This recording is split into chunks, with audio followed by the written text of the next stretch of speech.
گزارش کروں گا کہ آج یہ جمع غفیر جو یہاں پر موجود ہے اپنا من بنائیں، اپنی سوچ بنائیں، اپنی فکر بنائیں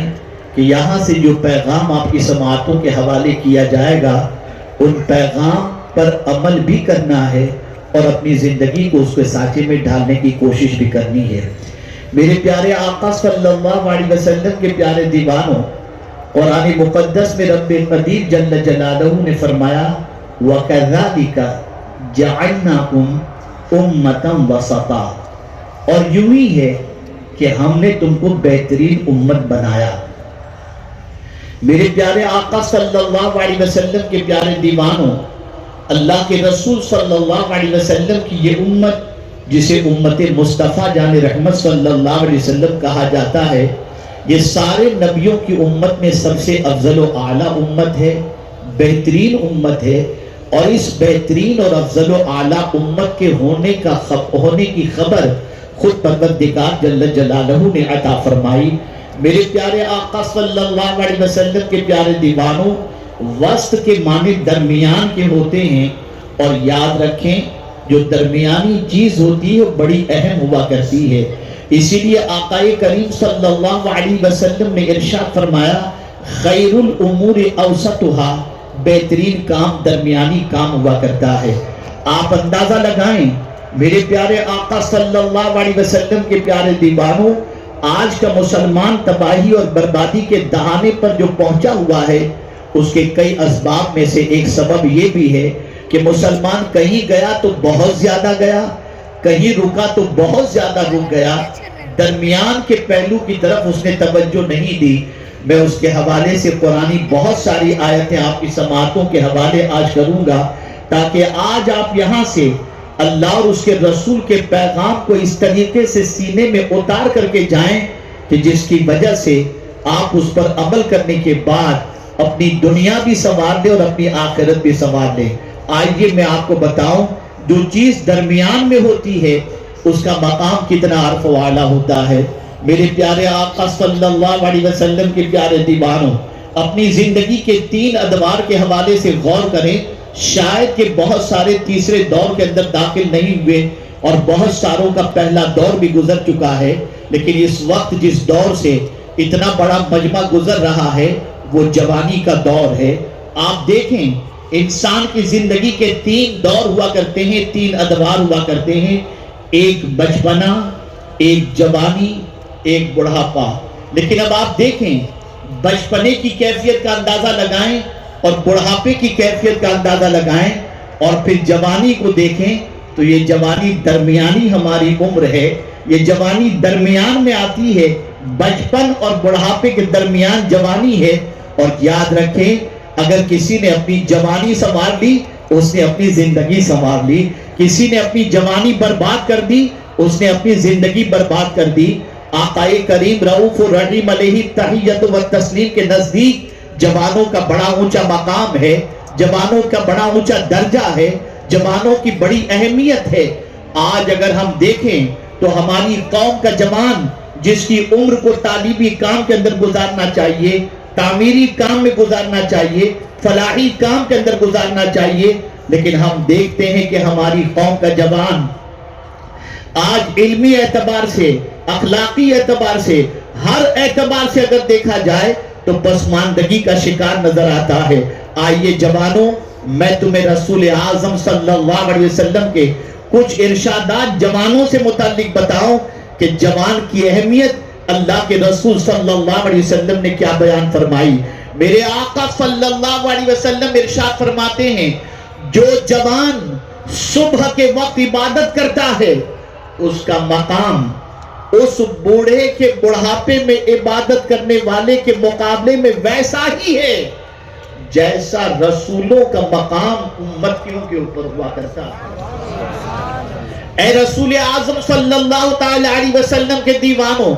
جوانوں کی بڑی اہمیت ہے، جوانوں کی بڑی قدر و قیمت ہے۔ اور آج تاریخ اٹھا کر کے دیکھیں جس قوم کا جوان سنبھل جاتا ہے اس قوم کے اندر انقلاب پیدا ہوتا ہے۔ یہی وہ عمر ہے جس عمر کے اندر اگر آپ نے علم انویسٹ کیا، جس عمر کے اندر آپ نے اخلاق اپنے سنوار لیے، جس عمر کے اندر آپ نے اپنی عادتیں سنوار لی تو یاد رکھیں آپ کی نسلوں کی عادتیں بھی سنور جائیں گی اور ان کی زندگی میں بھی انقلاب پیدا ہوگا۔ میں آپ کو مثال کے ذریعے سمجھاؤں، جو ماں پڑھی لکھی ہوتی ہے، جو باپ پڑھا لکھا ہوتا ہے، انہوں نے اپنی جوانی تعلیم میں گزاری ہوتی ہے، اخلاق سنوارنے کے اندر گزاری ہوتی ہے، عبادت و ریاضت میں گزاری ہوتی ہے، وہ کبھی نہیں چاہیں گے کہ ان کی نسل جو ہے جاہل رہ جائے، ان کی نسل آوارہ گردی کے شکار ہو جائے، بلکہ ماں بھی محنت کرتی ہے، باپ بھی محنت کرتا ہے، کبھی اخلاق منتقل کیے جاتے ہیں، کبھی عادتیں منتقل کی جاتی ہیں،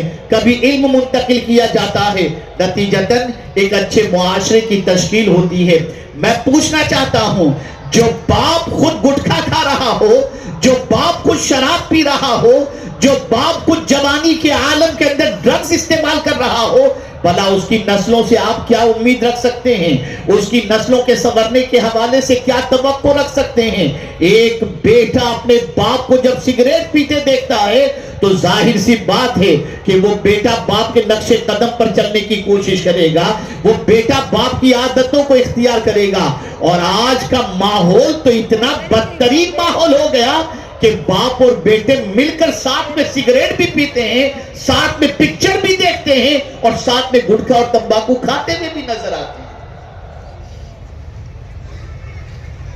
درمیانی عمر ہے جوانی، یہ بہت اہم عمر ہے، چاہے وہ بچے کی ہو یا بچی کی۔ نوجوان بچہ سنور جائے تو معاشرہ سنور جاتا ہے، نوجوان بچی سنور جائے تو ماحول سنور جایا کرتا ہے۔ اے رسول اعظم صلی اللہ تعالی علیہ وسلم کے دیوانوں، آج پوری دنیا نوجوانوں کو اٹریکٹ کر رہی ہے، جتنے بھی آپ کو ایڈ ملیں گی وہ سب نوجوانوں سے متعلق ملے گی، کپڑوں سے لے کر، پرفیوم سے لے کر اور کاسمیٹک سے لے کر ہر چیز کے بارے میں جوان کو متاثر کرنے والی چیزیں آپ کو ملیں گی۔ آپ اسی طریقے سے دیکھیں، اور یانیت اور بے حیائی اور بے حجابی یہ بھی اسی لیے ہے تاکہ اس سے جوان متاثر ہو، اور متاثر ہونے کے بعد وہ اپنی دنیا بھی برباد کر بیٹھے اور آخرت بھی برباد کر بیٹھے۔ میں بہت سارے ایسے جوانوں کو جانتا ہوں جن کی ماں نے اور باپ نے بڑے اپنے بچے کے لیے سپنے دیکھے تھے، اور وہ بچہ SSC تک اچھے پرسنٹیج سے کامیاب بھی ہوتا ہے، لیکن اس کے بعد جب کالج کے زینے پر قدم رکھتا ہے اور لڑکیوں سے سابقہ پڑھتا ہے تو ساری چیزیں فراموش کر دیتا ہے، اور عیاشی کے دلدل میں ڈوب جانے کے بعد، آوارگی کا شکار ہونے کے بعد ماں کے سپنے بھی برباد اور باپ کے سپنے بھی برباد کرتا ہوا دکھائی دیتا ہے۔ جوان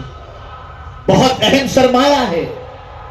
جس قوم کا جوان سنور جائے وہ قوم سنور جایا کرتی ہے، جس قوم کا جوان پاکیزہ بن جائے وہ قوم پاک سوچ کی حامل بن جاتی ہے۔ میرے پیارے آقا صلی اللہ علیہ وسلم کے پیارے دیوانوں،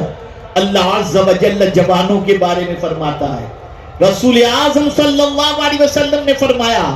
کہ اللہ ارشاد فرماتا ہے، جو نوجوان ایمان پر راضی ہو گیا،